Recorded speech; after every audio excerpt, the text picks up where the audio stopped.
je témoigne pour exalter et glorifier le nom de notre Père céleste. Lors de l'une de ses premières prophéties, le Seigneur m'a dit qu'il accomplirait dans ma vie un miracle d'une telle grandeur qu'il servirait de témoignage et que beaucoup connaîtraient sa magnificence à travers de celui-ci. La deuxième fois que je suis allée à l'église, j'ai ressenti dans mon cœur le désir de fermer les yeux. Pendant la prière, j'ai imploré le Seigneur en lui disant « Seigneur, tu es le seul qui puisse accomplir un miracle dans les organes de mon corps qui ont besoin d'être guéris afin que je puisse réaliser le plus grand désir de mon cœur, devenir mère. » C'est ainsi, frères et sœurs, qu'après seulement quelques semaines, environ 4 semaines, j'ai fait un rêve dans lequel je me voyais exercer mon rôle de mère. Le Seigneur m'a permis de voir les traits de ma fille, une petite fille à la peau mate avec une chevelure abondante et de magnifiques yeux. Je me suis réveillée profondément émerveillée. Quelques mois plus tard, environ 5 ou 6 mois après, je suis allée consulter un médecin pour une luxation de l'épaule. La docteure m'a demandé « Y a-t-il autre chose pour laquelle vous consultez ?» Je lui ai répondu que certains aliments me donnaient des nausées. Elle m'a alors demandé s'il existait une possibilité de grossesse. Je lui ai répondu que non, car j'étais considérée comme infertile depuis l'âge de 26 ans, en raison d'un déficit de l'hypophyse, je n'ovulais pas. J'avais perdu mes cycles reproductifs depuis cet âge et je n'avais jamais été enceinte. Elle m'a expliqué que par précaution, elle devait tout de même me prescrire un test. Et c'est ainsi, frères et sœurs, que lorsque j'ai reçu ce résultat positif, j'ai compris que le Seigneur avait agi dans ma vie d'une manière merveilleuse. Gloire à Dieu. Pour la première fois de ma vie, j'étais enceinte.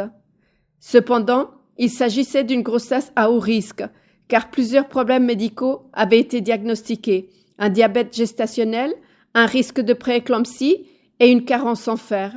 Mais le Seigneur a toujours été avec moi. Il n'a jamais lâché ma main.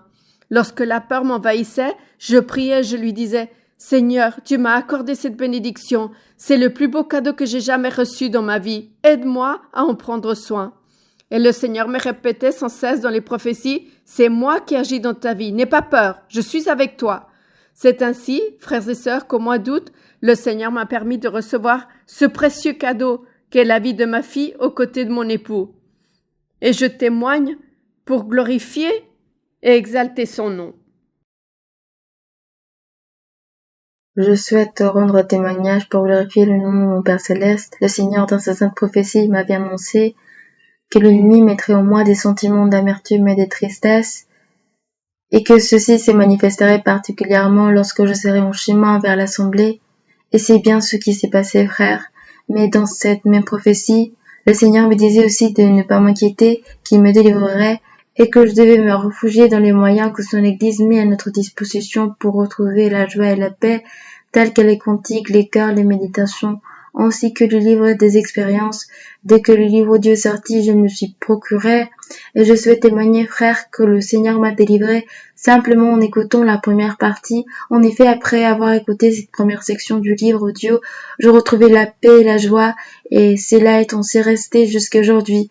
Je rends tous ces témoignages pour glorifier le nom de mon Père Céleste. Le Seigneur, dans sa sainte prophétie, me disait il y a 2 ans que des temps difficiles allaient arriver. Ce fut ainsi que 2 mois après cette prophétie, ma fille est tombée malade, elle a eu une crise d'asthme.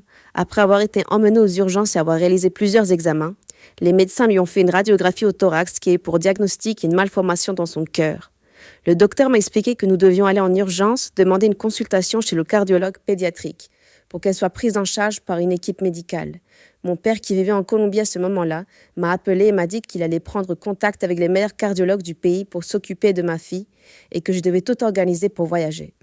En effet, il travaillait dans une clinique à Païra et pouvait gestionner les choses plus rapidement. Au cours de cette soirée, dans un culte de louange, Dieu m'a parlé et m'a dit que je ne devais pas prendre des décisions précipitées, que je devais me rappeler qu'il était mon médecin, mon cardiologue et mon père, que je ne devais pas demander de l'aide aux humains, mais à lui, car cet homme allait vivre une épreuve très difficile. Cependant, je ne devais pas me préoccuper car il allait se manifester et transformer physiquement et spirituellement le cœur de cet homme afin qu'il apprenne à valoriser et à connaître le pouvoir de Dieu. Ce fut ainsi, frères et sœurs, que mon père eut un arrêt cardiaque quelques jours après. Tous les cardiologues avec qui il avait pris contact pour ma fille l'ont finalement prise en charge, en urgence pour lui réaliser une opération à cœur ouvert. À travers cette chirurgie, il a eu des expériences spirituelles avec Dieu. Parmi elles, Dieu lui disait de lire la Bible et il ouvrait la Bible dans le livre du prophète Ézéchiel, dans le chapitre 36, verset 26. Le Seigneur a donc accompli la promesse qu'il m'avait faite. Mon père s'est réveillé en donnant la gloire et l'honneur à Dieu et en le remerciant de lui avoir donné vie à nouveau. Après quelques jours, nous avions une consultation avec un cardiologue pédiatrique pour ma fille, avec toute une équipe médicale. Il ne savait pas pourquoi les battements de son cœur étaient si irréguliers. En effet, les battements étaient très intenses puis devenaient très lents en quelques microsecondes. De la même manière, le cœur de ma fille avait des variations de forme irrégulières, mais il semblait bien fonctionner. Dieu m'a donné un rêve avec notre sœur Mealouza où il me serrait dans ses bras et il me disait en souriant « Sœur, ne vous préoccupez pas, elle est totalement guérie, son cœur et ses poumons vont bien fonctionner comme s'il n'avait rien eu. » Je me suis réveillée avec beaucoup de joie, j'ai dit à ma mère « Ma fille est guérie, mère. » Plus tard, ma fille s'est réveillée et m'a dit « Maman, la sœur Mealouza est partie. » Ma mère et moi, nous étions surprises et nous lui avons demandé où elle était. Ma fille nous a répondu « Elle est venue à la maison avec une blouse de docteur et elle s'est assise pour boire du café avec toi et avec grand-mère. » Après m'avoir imposé les mains, le Seigneur, à travers notre sœur Marie-Louisa, s'est manifesté cette nuit en nous donnant un rêve à moi et à ma fille. Il a accompli sa promesse. En effet, après avoir effectué les examens, les docteurs étaient surpris et la seule chose qu'ils disaient, c'était « La fille est guérie et elle a un cœur fonctionnel car ses battements ont changé et nous voyons aucun problème dans son cœur. » Tout cela, je l'ai témoigné pour donner la gloire et l'honneur à mon Père Céleste.